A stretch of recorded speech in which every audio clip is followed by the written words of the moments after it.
Berry Gordy, Diana Ross, Thomas Edison, Walt Disney, James Brown, Jackie Wilson. I learned a lot from them about how to be a visionary, how to be creative, how to be persistent, how to be determined, how to have a will of iron, and to never give up no matter what. You know? First job, probably, I don't remember back that far. I was around 6 years old. Mr. Lucky's, I think it was a club. Yeah, Mr. Lucky's. We performed there. I don't know, my father would know. I was too little. The real big break was when Motown signed us. We auditioned in Detroit, and Berry Gordy invited all of our favorite stars that we saw as kids in this little town, Indiana. Diana Ross, Smokey Robinson, Miracle, Temptations, and Stevie Wonder. Everybody was there. And it was next to this indoor pool. It's this huge mansion, marble everywhere. And we performed, and they just went crazy. They loved it. And you remember that day? Oh, I remember it. I don't know everything. Just the idea of creating worlds. It's like taking a canvas, an empty canvas, clean slate, right, and give you paint, and you just color and paint, create worlds. Right. I just love that idea. Anything, and have people see it and they're awe-inspired. Right. After they see it, faith and determination, practice. Right. Practice makes perfect. Practice more. Practice more? I practice a lot.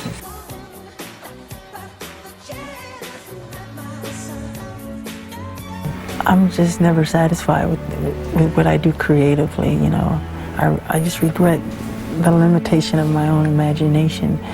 I just feel there's so much more. I don't think I've ever done a project where I was totally happy with it. I think the next one is always the toughest one, because people expect more and more. And no matter how good it is, I go, well, it wasn't as good as, but I liked it, that type of thing.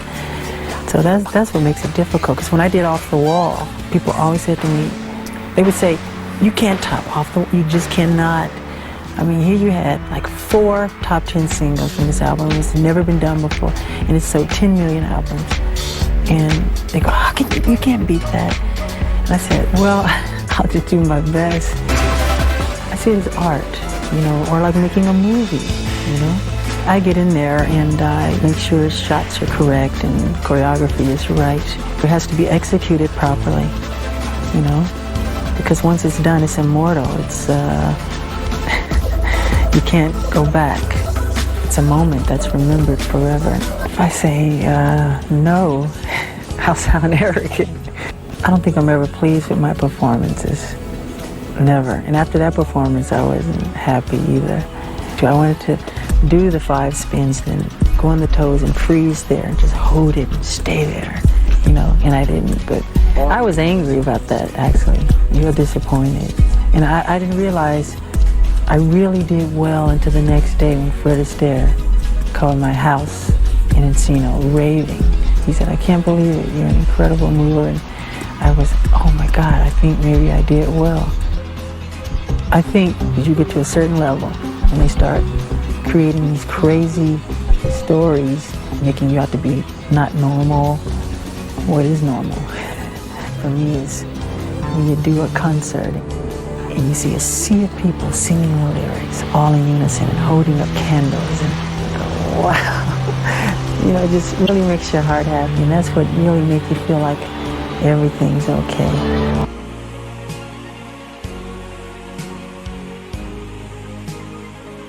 And hearing his music made me say to myself, I can do this, and I think I can do this on an international level.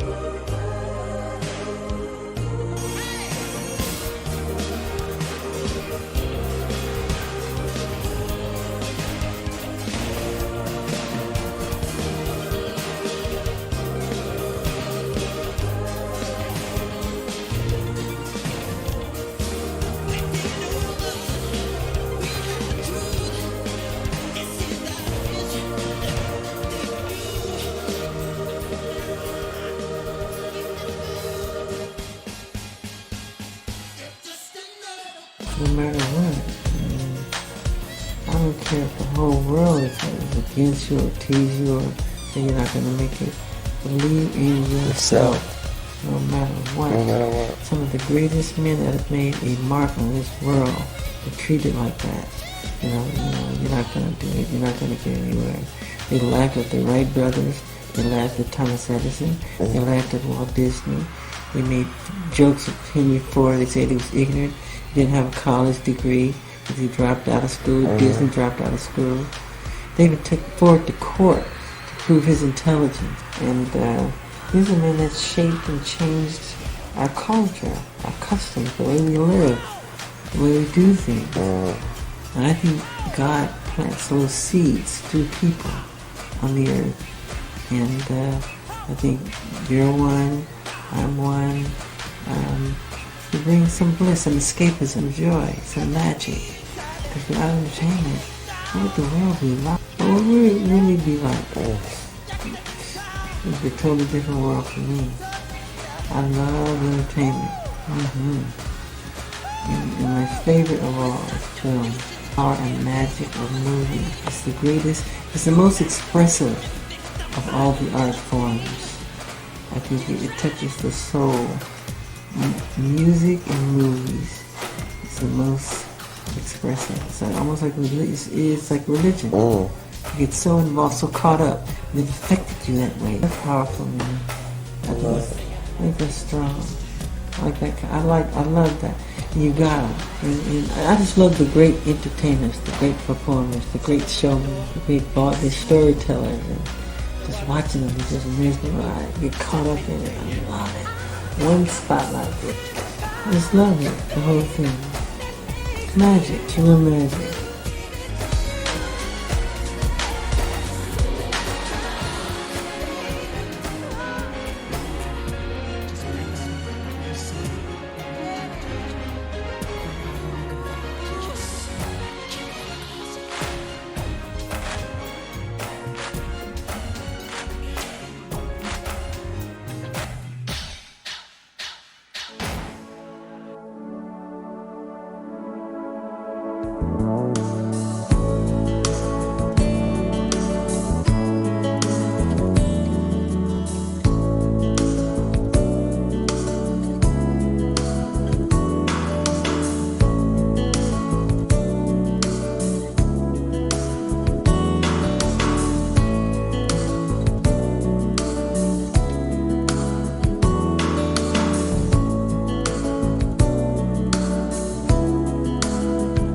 So please hearken to my message, because what I have to tell you tonight can bring healing to humanity and healing to our planet. Through the grace of God, I have been fortunate to have achieved many of my artistic and professional aspirations, realized early in my lifetime. But these, friends, are accomplishments, and accomplishments alone are not who I am. Indeed, the cheery 5-year-old who belted out Rockin' Robin and Ben to adoring crowds was not indicative of the boy behind the smile. Tonight, I come before you less as an icon of pop, whatever that means, anyway, and more as an icon of a generation that no longer knows what it means to be children. All of us are products of our childhood, but I am the product of a lack of a childhood, an absence of that precious and wondrous age when we frolic playfully without a care in the world, basking in the adoration of parents and relatives, where our biggest concern is studying for that big spelling test come Monday morning. Those of you who are familiar with the Jackson 5 know that I began performing at the tender age of 5, and that ever since then I haven't stopped dancing or singing. But while performing and making music undoubtedly remain as many of my greatest joys.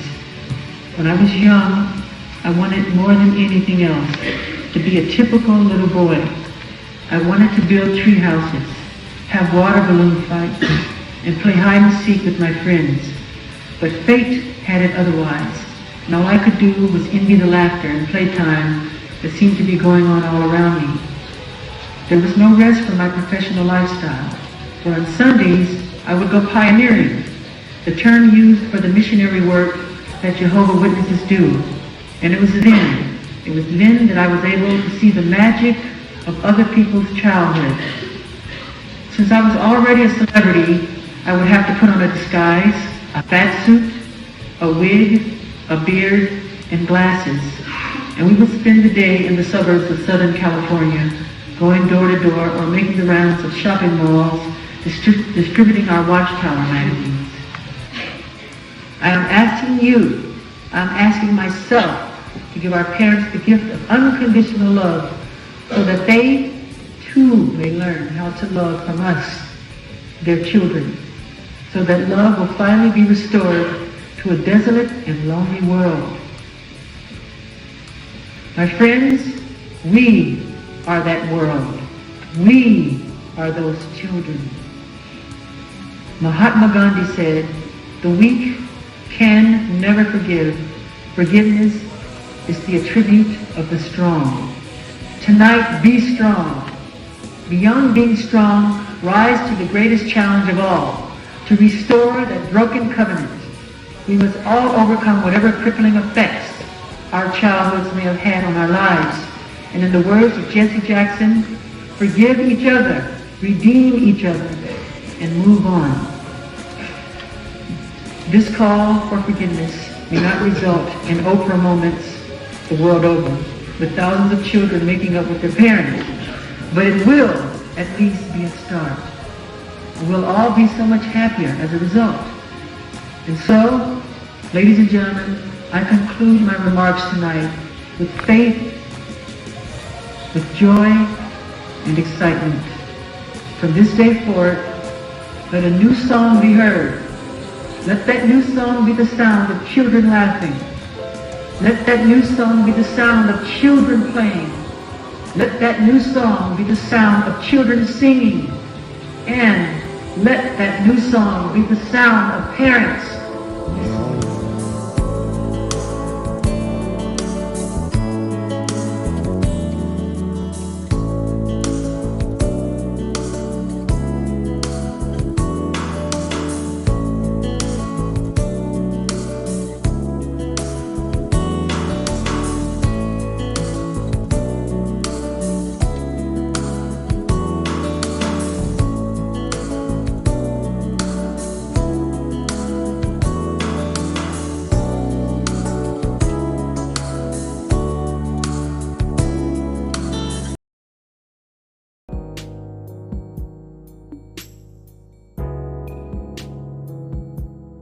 But I must confess, it feels good to be thought of as a person, not as a personality. I don't read all the things written about me.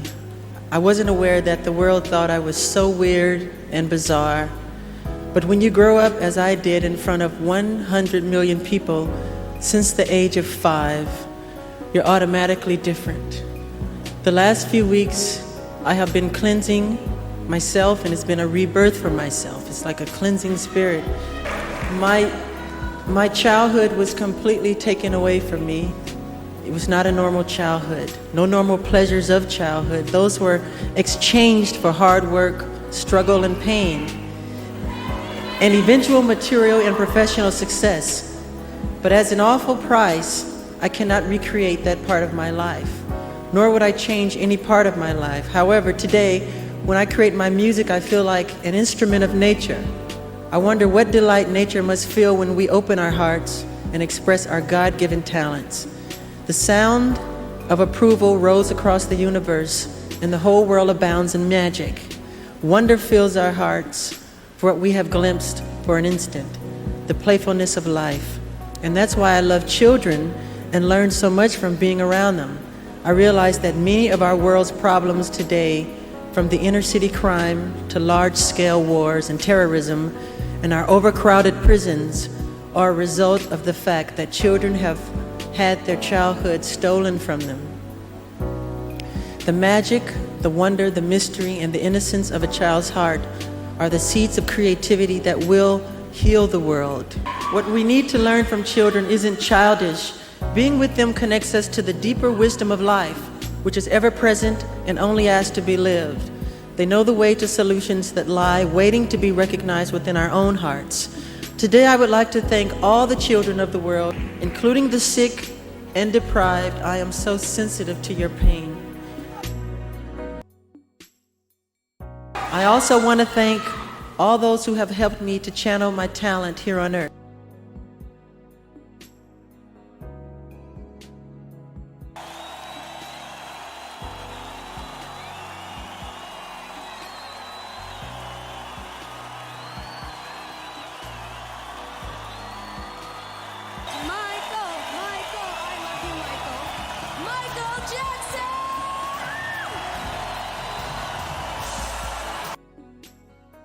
Everybody's doing a great job, and just continue and believe and have faith. Give me your all, your endurance, your patience, your understanding. But it's an adventure. It's a great adventure. There's nothing to be nervous about. They just want wonderful experiences. They want escapism.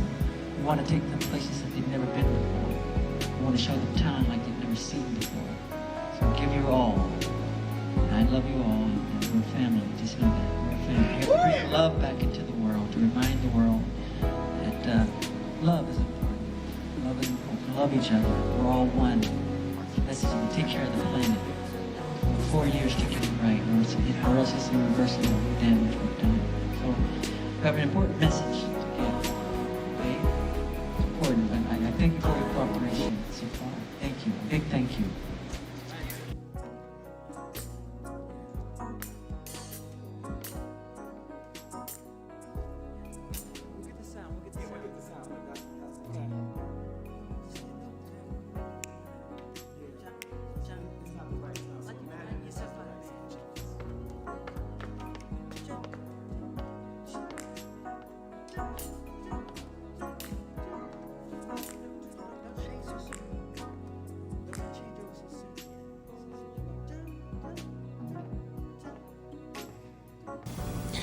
Believe in yourself.